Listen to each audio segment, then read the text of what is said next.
Tapi sebelum kita mulai, gue pengen nanya dulu. Gimana lu ngeliat kondisi pasar ketika retail ini kan gue bisa bilang FOMO ya. Karena Yes. gini, nyokap gue mulai nanya. Ya. Ya, teman-teman gue udah mulai nanya nih bro. Di 90.000 ini orang udah mulai nanya, Bitcoin tuh apakah masih boleh beli? Ya, bahkan teman-teman gue ya dari grup gue itu banyak yang tanya. Ini gue kena sideline nih, gue masuknya apa? Yes. Gimana kondisi pasarnya sekarang gimana? Apakah retail tuh udah FOMO menurut lu atau belum justru? Oke. Ya, nice question ya. Ya. Jadi untuk sekarang, kalau menurut saya pribadi, retail ini masih belum terlalu FOMO bro. Kalau kita bandingin dengan 2021 ini masih jauh. Jadi kita lihat tren dari matrix Google Trend, oke. Kemudian dari Fear and Greed, kita lihat dari risk di market dan juga search tentang kripto di semua platform yang ada. Kita tuh belum nowhere near 2021 sayangnya. Kenapa? Karena 2021 retail was very heavy di sini. Ya. Karena waktu itu ada satu COVID dan juga kedua ada insentif dari pemerintah saat itu. Jadi semua orang waktu itu benar-benar into crypto. Ya. Nah, yang terjadi sekarang itu adalah yang FOMO itu bukan retail ya, tapi institusi dan juga negara-negara. Ya. Karena pertama kita tahu udah ada ETF, kemudian ya berbagai perusahaan investasi berbondong-bondong ya, TradFi untuk ke Bitcoin lebih spesifik ya. Bahkan kita harus bedah ya terminologi yang berbeda antara Bitcoin dan juga kripto. Dan kemudian kita belum melihat wave di mana yang FOMO ini negara, bukan institusi lagi. Ya.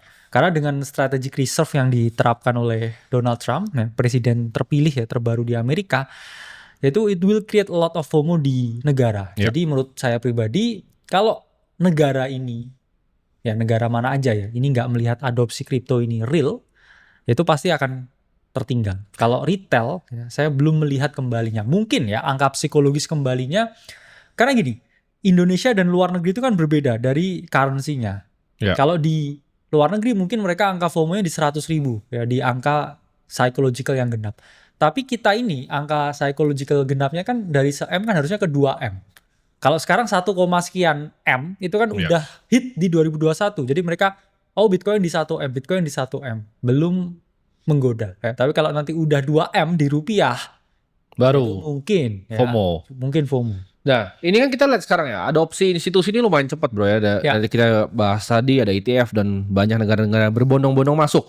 Nah, tapi apakah flow-nya ini jadi akan beda bro sama 2021 di Bitcoin secara spesifik? Jadi gini, 2021 kita melihat ketika bear market itu banyak kejatuhan yang luar biasa besar ya. Dan kita lihat FTX, Three Arrows Capital, belakang-belakang ya yang mereka pakai untuk taruh fundnya banyak meledak ya, Celsius meledak, Babel Finance meledak. Ini apakah akan terjadi yang sama? Karena waktu itu kan masih cowboy, Wild West. Sekarang kan presiden udah ngomong, oke ini aset kelas gitu ya. Dan sekarang lu bilang itu ntar kita akan masuk ke regulasi lagi, di mana di luar negeri itu udah banyak sekali yang apa namanya Polandia, nanti kita akan bahas juga. Itu mau strategic reserve pakai Bitcoin.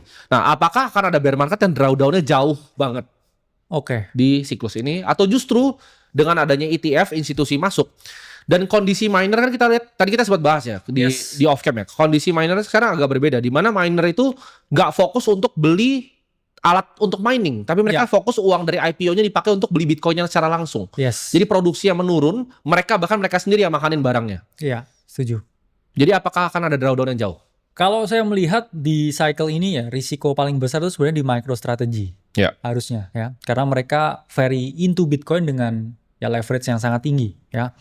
Yang mana ya kita lihat ya. Tapi saya melihatnya memang risikonya tinggi. Tapi di poin tertentu kalau kita melihat flow yang sebegitu gedenya, risknya harusnya berkurang.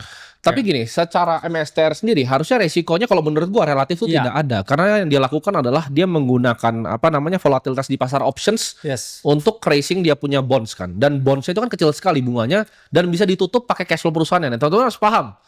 MSTR itu perusahaan yang bikin duit. Gitu. Bukan kayak kalian mau pinjol beli Bitcoin. Beda nih.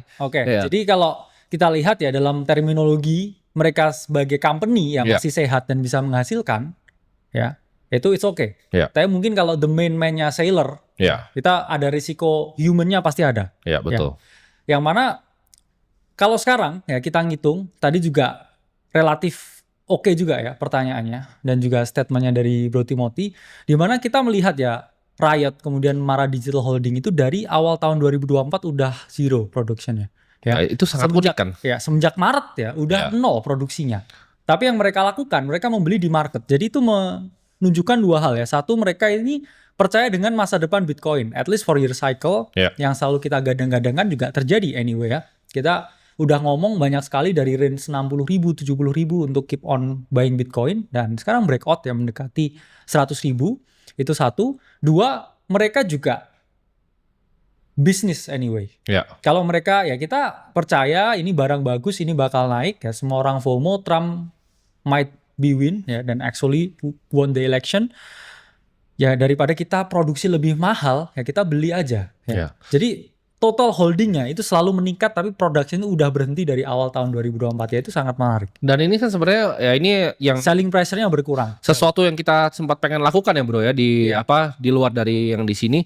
Kita kan waktu itu sempat ngitung bareng kan. Ini mending beli atau mending kita tambang, karena di waktu itu kan kita sempat ada ide untuk nambang pakai hydropower ya. Jadi kalau kalian tahu sungai itu bisa dibelah, nanti kita pakai listriknya dari setengah sungai yang ada. Kita sempat mau bikin, ya udah hitung semuanya. Dan hitungan kita pun nggak masuk ya bro waktu itu ya. Even dengan listrik yang gratis, karena dengan investasi awal untuk kita bikin hydroplannya sendiri, mending beli. Dan terbukti ya, untung kita nggak bikin. Dan dengan beli dengan duit yang sama, ya gandanya beda gitu kan. Dan itu mungkin yang dihitung sama mereka juga kali ya, karena mereka kan harusnya biasa beli itu alat-alat dari Bitmain sama Avalon kan. Tapi sekarang mereka udah nggak mau beli. Nah, ini apakah drawdownnya bakal jauh atau tidak bro, pertanyaan gue?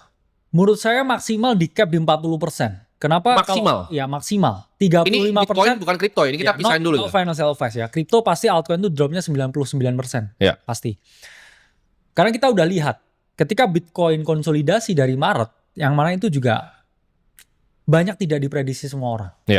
Altcoin itu udah kapitulasi duluan ya. Minus 90% dari Maret. Karena banyaknya opsi altcoin, tapi Bitcoin itu cuma satu. Dan dominasinya 60%. Itu kan yang menjadi altcoin ini seakan-akan nggak ada nilainya ya.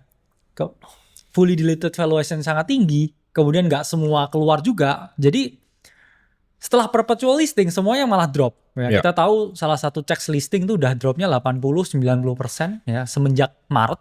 Dan kalau Bitcoin sendiri, pertama Maret itu akan maturing. Aset yang nilainya kelak ya udah 2 digit triliun US dollar. Nomor 7 ya sekarang. Ya itu nggak mungkin dalam one single year itu bisa drawdown kayak dulu lagi. Kan dulu kan Bitcoin juga drawdownnya 90%, 80%, 70%. Ini makin lama akan maturing. Kenapa? Karena orang akan realize value-nya ya. Seiring dengan harga yang naik itu value-nya itu akan ada floor value-nya yang kayak S&P.